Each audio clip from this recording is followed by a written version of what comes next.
Hi, my name is Juliet Kane and welcome to Jikoni Yetu. Seafood and spice go so well together. In today's recipe, I'm going to be showing you a rich and flavorful prawn curry that you're definitely going to love. I'm going to be starting with the prawns, so I'll cook this for about 3 minutes until they're nice and cooked and golden. And for that, I'll be using Sun-Gold Light. So about 2 tablespoons of this into my very hot pan. Make sure your pan is nice and hot so that the prawns start cooking immediately they hit the pan.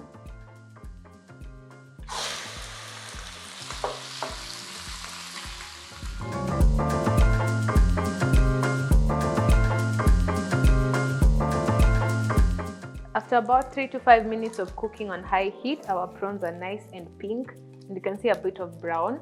So I'll set them aside. In the same pan, I'm going to be adding about half a tablespoon of Sun-Gold Light, and then I'll put in my onions. So I'm using white onions, you can use red onions, but I prefer white onions.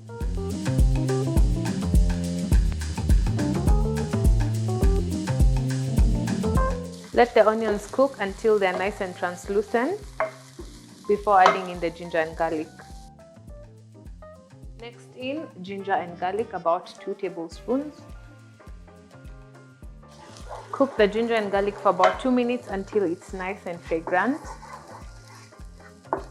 Ginger and garlic is nice and fragrant, so I will add in my spices. Here I have about a tablespoon of paprika, 2 tablespoons of curry powder, and a bit of lemongrass. So the lemongrass is very fragrant. It will bring such a pop of flavor into the prawns. I want to toast this for about a minute until the spices are well done before I can add any wet ingredients. Next up, I'll add in my coconut cream. This is about a cup of coconut cream.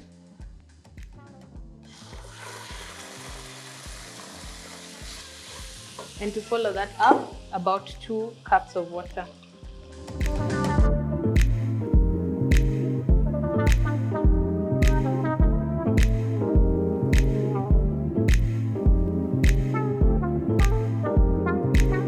So before I cover this and let all the flavors come together as it boils, I'm going to season it with a generous pinch of salt. Then I'll mix it together and cover for about 10 minutes.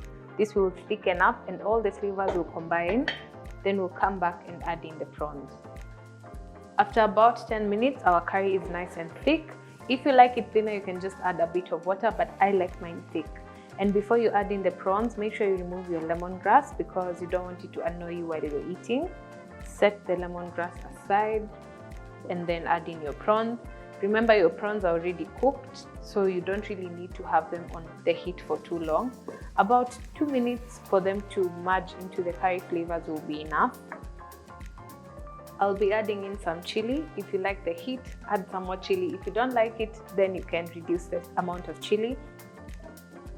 I'll also finish off with some dhania or parsley.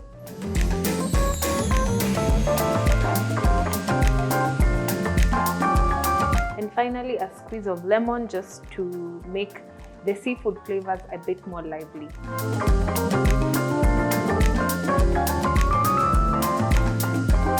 Once it gets to this consistency, it's nice and ready.